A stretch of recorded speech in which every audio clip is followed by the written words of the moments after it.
ભારત સરકાર આકરા પાણીએ છે અને પાકિસ્તાનને એક એક બૂંદ માટે તડપાવવાનો આ પ્લાન સિંધુ જળ સમજૂતી મુદ્દે કેન્દ્રીય જળશક્તિ મંત્રી સી.આર. પાટીલે કહ્યું છે કે એક એક બૂંદ માટે પાકિસ્તાન તરસી જાય તેવી સ્થિતિનું નિર્માણ થવા જઈ રહ્યું છે।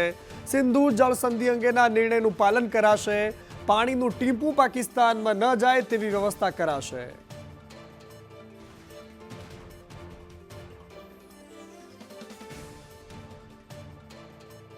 મોટા એક્શનની તૈયારી ચાલી રહી હોવાની વાત પણ સી.આર. પાટીલે કરી છે। પાટીલે કહ્યું કે પાકિસ્તાનમાં ટૂંક સમયમાં તેની અસર દેખાવા માંડશે।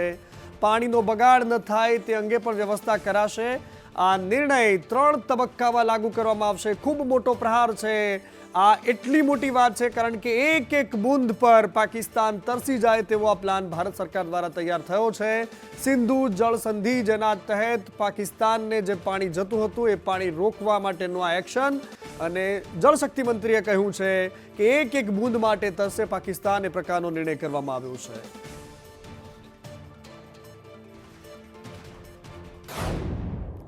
અને ભરૂચની એક મહિલાને પણ પાકિસ્તાન મોકલી દેવામાં આવી છે। શોર્ટ ટર્મ વિઝા પર ભારત આવી હતી। શાહિદા બીબી એનું નામ છે અને શાહિદા બીબીને પાકિસ્તાન પાછી મોકલી દેવામાં આવી છે। અટારી બોર્ડર પરથી આ પાકિસ્તાન તરફ રવાના કરાઈ છે। શાહિદા બીબી જે ભરૂચમાં રહેતી હતી એને પાકિસ્તાન મોકલી દેવામાં આવી છે। આ તરફ મહીસાગરમાં પાકિસ્તાનથી આવેલા નાગરિકોની તપાસ ચાલી રહી છે। ખાનપુરના કારંટ ગામે 8 પાકિસ્તાની નાગરિકો હોવાની વાત સામે આવી છે। બાલાસિનોરમાં પણ એક પાકિસ્તાની નાગરિક રહી રહ્યો છે અને આ નાગરિકોને લઈને તપાસ ચાલી રહી છે। ગુજરાત સરકાર સતર્ક બની છે ને આપ જોઈ શકો છો તે પ્રમાણે મહીસાગર જિલ્લાના કારંટા ગામે પણ છેલ્લા કેટલાક સમયથી રહેતા પાકિસ્તાની નાગરિકો સામે પોલીસ દ્વારા હાલ જે છે તે અહીંયા કાર્યવાહી કરવામાં આવી રહી છે। પોલીસ અહીંયા કારંટા ગામે પહોંચી અને જે પાકિસ્તાની નાગરિકો છે કે કેમ તેની ચકાસણી કરી રહી છે। જોકે જિલ્લા પોલીસ દ્વારા સતર્કતાના ભાગરૂપે કહી શકાય, સુરક્ષાના ભાગરૂપે કહી શકાય તેમ તુરંત જ અહીંયા કારંટા ખાતે આવેલી મસ્જિદની અંદર જે પણ પાકિસ્તાની નાગરિકો છેલ્લા કેટલાક સમયથી રહે છે તેની પૂછપરછ કરવામાં આવી રહી છે કે આ નાગરિકો છેલ્લા કેટલાક સમયથી અહીંયા રહે છે તેમજ તેમના દ્વારા કયા પ્રકારની અહીંયા ગતિવિધિ કરવામાં આવે છે। સમગ્ર બાબતે હાલ તો જિલ્લા પોલીસ દ્વારા તપાસનો ધમધમાટ શરૂ કરવામાં આવે છે। કૌશિક જોશી, સંદેશ ન્યૂઝ, મહીસાગર। અને આ તરફ જમ્મુ કાશ્મીરમાં આતંકી હુમલામાં ઘાયલ થયેલા વિનુભાઈ ભાવનગર પરત ફર્યા છે। ઈજાગ્રસ્ત વિનુભાઈએ ઘટનાની સમયની વાસ્તવિકતા વર્ણવી। વિનુભાઈ ડાબીને 2 જગ્યાએ ગોળી વાગી હતી, જોકે સદનસીબે એમનો જીવ બચી ગયો છે। એક જમણા હાથે અને બીજી ખભામાં ગોળી વાગી હતી, તેમ છતાં પણ તેઓ હેમખેમ પાછા આવ્યા છે। ગાલો નીકળી જતા ત્રીજો ભડકો એકદમ નજીક થઈ ગયો, પછી મારા ઘરના મારી આવ્યા હતા, એ દોડીને આગળ વહી ગઈ। ઓલા ગોવિંદભાઈ આમ કે હું એ નોખા પડી ગયો, પછી હું દોડતો હતો એમના, પછી બહાર વગાવગ નીકળ્યો ત્યાં પાછળથી મને ગોળી અડી ગઈ। એ મને ખ્યાલ કે વાગ્યું એ ખબર પડી, શું વાગ્યું ખબર ન રહી। પછી બહાર નીકળીને પછી આમ જોયું ને મેં તો લોહીને ધારવાડી થઈ, મેં કીધું આ ગોળી અડી ગઈ, એ તો પાકું થયું। તો પણ બહુ ઈજા નહોતી આવી એટલે બહુ તો વાંધો આવ્યો।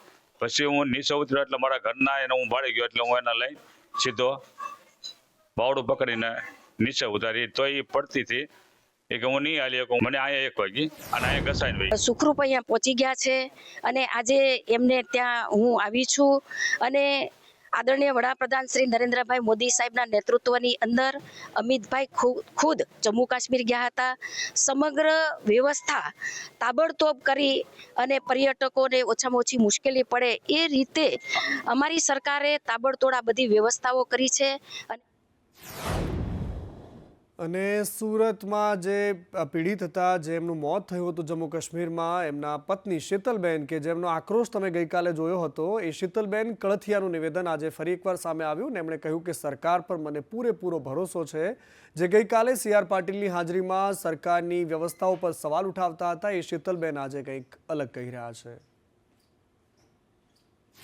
અમારે સરકારશ્રીથી અપેક્ષા છે કે જેવી રીતે તમે ઉરી અટેક અને પુલવામા અટેકમાં બધાને ન્યાય અપાવ્યો છે, તો એનાથી પણ વિશેષ ન્યાય તમે અત્યારે પણ અપાવશો એવો મને પૂરેપૂરો મારી સરકાર પર ભરોસો છે। મોદી સરકાર પર મને પૂરેપૂરો ભરોસો છે કે મારા બાળકોને અને મૃત્યુ પામેલા તમામ પરિવારના બાળકોને ન્યાય મળશે। અને આખા દેશમાં એક જ વાત ચાલી રહી છે કે બદલો લેવો જોઈએ, કરારા જવાબ મિલના ચાહીએ પાકિસ્તાનને। આ પ્રકારની વાત આખા દેશમાં છે અને ગુજરાતની અલગ અલગ તસવીરો તમે જોઈ લો કે જ્યાં પાકિસ્તાન સામેનો આક્રોશ દેખાઈ રહ્યો છે। છોટાઉદેપુરમાં પાકિસ્તાનના ઝંડાને નીચે રાખીને એના પર આગ લગાવવામાં આવી। સુરતમાં પણ આ જ પ્રકારે આતંકીઓના પૂતળાનું દહન કરવામાં આવ્યું। લટકાવીને આતંકીઓને મારવા જોઈએ તે પ્રકારની માંગ સાથે મોરબીમાં પણ સૂત્રોચ્ચાર સાથે રેલી નીકળી। દાહોદ, સાબરકાંઠા, અમદાવાદ, સુરત અને અમદાવાદના વસ્ત્રાપુરની અલગ અલગ તસવીરો તમે જોઈ રહ્યા છો કે જે આતંકીઓ સામે સામાન્ય નાગરિકનો ગુસ્સો છે। મુસ્લિમ સમાજ હોય, હિન્દુ સમાજ હોય, તમામ ધર્મના લોકો એક નાદે, એક જ અવાજે, એક જ સૂરે વાત કરી રહ્યા છે કે પાકિસ્તાનને જડબાતોડ જવાબ આપવો જોઈએ। 7 પેઢીઓ સુધી યાદ રહે તેવી આતંકીઓને સજા મળવી જોઈએ। અને મુસ્લિમ સમાજ પણ સૌથી પહેલા આ આતંકી હુમલાને વખોડી રહ્યો છે। અમદાવાદમાં કાળી પટ્ટી પહેરીને મુસ્લિમ સમાજના લોકોએ વિરોધ કર્યો।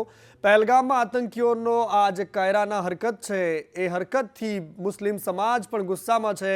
પાકિસ્તાનના કૃત્યથી અમને મુશ્કેલી ઊભી થઈ છે। રાજ્યની તમામ મસ્જિદોમાં કાળી પટ્ટી પહેરીને નમાઝ અદા કરવામાં આવી રહી છે અને સરકાર સખત પગલાં લે તેવી પણ માંગ મુસ્લિમ સમાજના લોકો કરી રહ્યા છે। આ તરફ પહેલગામ આતંકી હુમલાથી દેશભરમાં રોષ છે। સુરતમાં મુસ્લિમ સમાજે વિરોધ નોંધાવ્યો। નાના બાળકોથી લઈને વડીલો આ વિરોધમાં જોડાયા હતા। આતંકી હુમલાને કારણે મુસ્લિમ સમાજ પણ દુઃખી છે। મુસ્લિમ સમાજે કાળી પટ્ટી બાંધીને નમાઝ અદા કરી। નમાઝ બાદ પાકિસ્તાન વિરુદ્ધ સૂત્રોચ્ચાર કર્યા। હિન્દુસ્તાન જિંદાબાદના નારા લગાવ્યા અને આ જ ખૂબસૂરતી છે હિન્દુસ્તાનની કે જ્યાં કોઈ જ ભેદભાવ વગર આ આખો દેશ આજે આતંકવાદની સામે એક સૂર થઈને ઊભો છે। આજે આપણે એ મેસેજ આપવા માંગીએ છીએ કે આપણું આખું દેશ 140 કરોડની જનતા પહેલગામના જે આપણા ભાઈઓની મૃત્યુ થઈ છે એ લોકોને સાથે છે, એના પરિવારને સાથે છે ને અમે લોકો આજે જુમાના ખાસ દુઆ માંગી છે કે અલ્લાહ સુબહાન તાલા એ 28 ભાઈઓના પરિવારને સબ્ર આપે। અમે શ્રદ્ધાંજલિ આપી છે ને એમાં દુઆ કરીએ છીએ કે આવી ઘટના બીજી વાર નહીં થાય। પહેલગામ આતંકી હુમલાના દેશભરમાં ઘેરા પ્રત્યાઘાત છે ત્યારે છોટાઉદેપુરમાં મુસ્લિમ સમાજના લોકોએ આતંકી હુમલાનો વિરોધ કર્યો। મુસ્લિમ સમાજના અગ્રણીઓએ પાકિસ્તાનના રાષ્ટ્રધ્વજને જમીન પર પાથરીને પગ નીચે દબાવ્યો। ત્યારબાદ પાકિસ્તાની ધ્વજને સળગાવીને પોતાનો રોષ વ્યક્ત કર્યો છે। છોટાઉદેપુર નગરની અંદર જુદી જુદી જગ્યાની ઉપર મુસ્લિમ સમાજ આજે આ પહેલગામની અંદર જે નાપાક હરકત કરી છે પાકિસ્તાને તેના વિરોધમાં મુસ્લિમ સમાજ તેનો વિરોધ કરી રહ્યો છે, વખોડી રહ્યો છે અને પાકિસ્તાનના ફ્લેગને પગના નીચે દબાઈને અને એને હળગાવીને એનો વિરોધ નોંધાવીએ છીએ। અને દુષ્કર્મ અને હત્યાના કેસમાં એક આરોપીને આજે કોર્ટે ફાંસીની સજા ફટકારી છે। ખંભાતની કોર્ટે આરોપીને ફાંસીની સજા સંભળાવી છે। કાણીસામાં એક બાળકી પર દુષ્કર્મ કર્યું ને ત્યારબાદ એની હત્યા કરી હતી। પાણીના કાંસમાંથી બાળકીની અર્ધનગ્ન અવસ્થામાં લાશ મળી હતી। નરાધમે બિસ્કિટની લાલચ આપીને દુષ્કર્મ કર્યા બાદ એ બાળકીની હત્યા કરી દીધી હતી। આરોપીનું નામ અર્જુન ઉર્ફે દડો ગોહિલ છે જેને ફાંસીની સજા સંભળાવાઈ છે। તાલુકાના કણીસા ગામે એક બળાત્કાર સાથે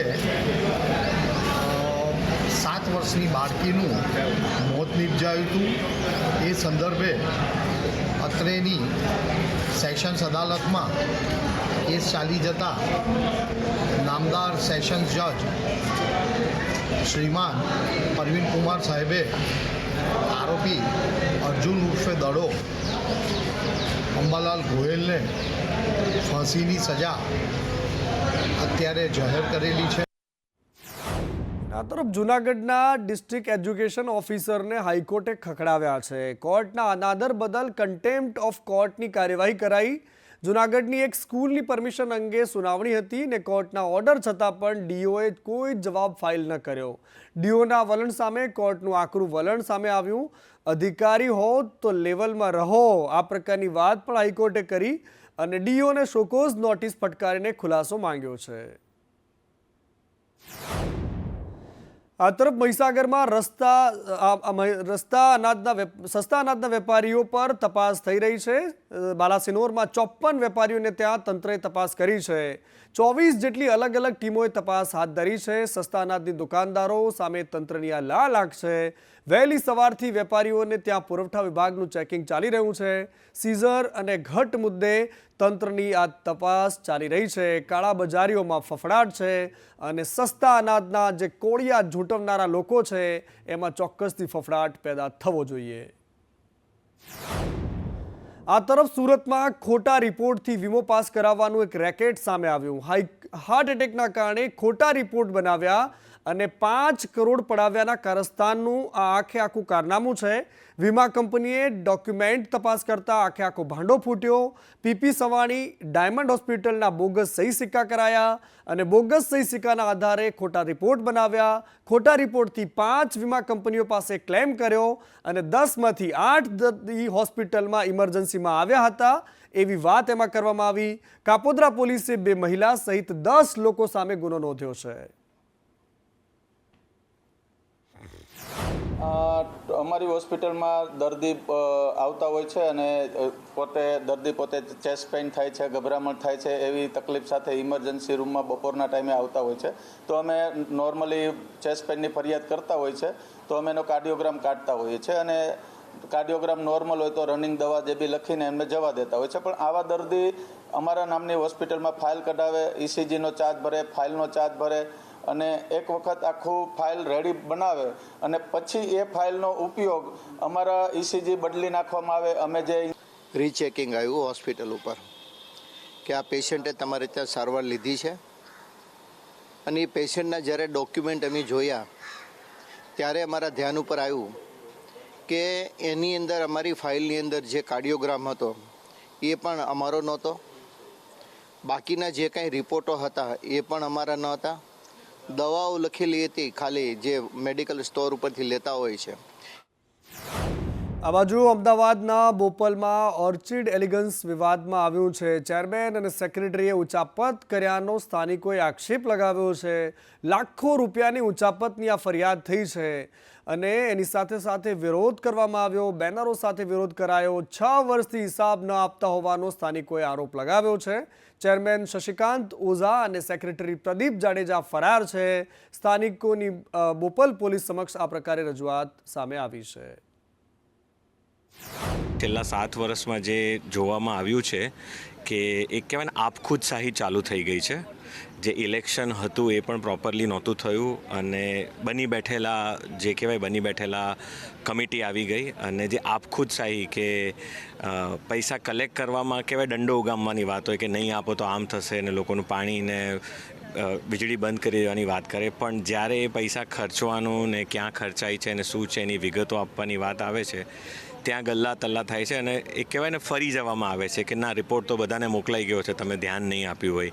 એજીએમ તો થઈ જ હતી. છેલ્લા 7 વર્ષથી કોઈ પણ જાતની એજીએમ નથી થઈ. છેલ્લા 7 વર્ષથી કોઈ પણ જાતનો ઓડિટેડ રિપોર્ટ નથી આવ્યો. છતાં પણ એમ કહેવાય કે આ છે જ એક પહેલો પ્રોબ્લેમ.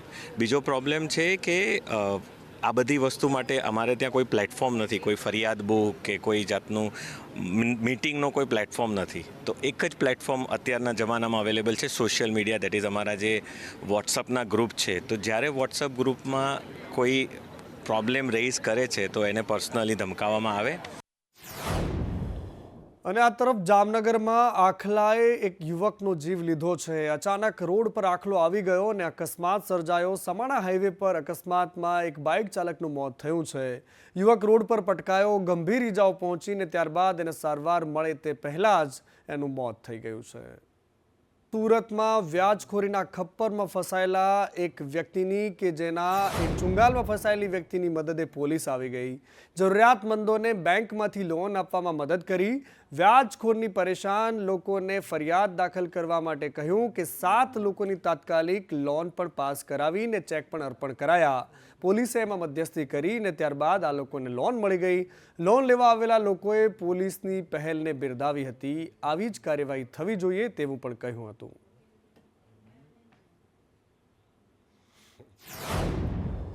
ગુરુ અને શિક્ષક વચ્ચેના સંબંધો કેવા હોઈ શકે? કોઈ શિક્ષક ધારે એ કરી શકે, કારણ કે શિક્ષક એ સમાજનો સાચો સુધારક હોઈ શકે છે.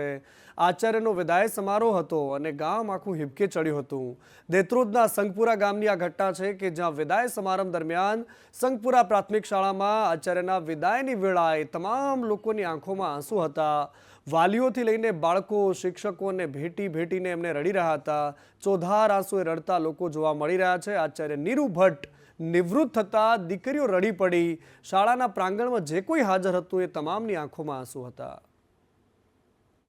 શાળામાં મને ઘર કરતાં પણ સારું વાતાવરણ મળે છે.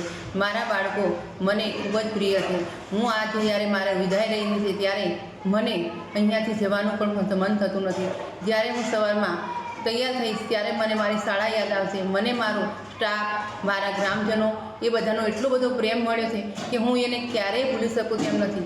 આજે બાળકો વગર મને સહેજ પણ ગમતું થઈ. જ્યારે મારી વિદાયનો પ્રસંગ આવ્યો છે ત્યારે મારા બાળકો 2 દિવસથી સતત રડ્યા કરે છે કે બેન. આજે અમારા આચાર્ય બેનશ્રીનો વિદાય સમારંભ હતો ત્યારે ગામમાંથી નાના બાળકોથી માંડીને આબાલ વૃદ્ધ સૌ બેનને વિદાય આપવા માટે વિદાયના પ્રસંગમાં ઉપસ્થિત તમામ તાલુકાના પદાધિકારી, અધિકારીઓ અહીંયા ઉપસ્થિત રહ્યા અને આ શાળાને બેનની ખોટ પડશે. ગામ લોકોના માટે બેને જે કામ કર્યું બાળકો માટે, એ બેનની વિદાય આપવા માટે જ્યારે ઉપસ્થિત થયા ત્યારે એની આપણને ખરી કદર જોવા મળી અને આખું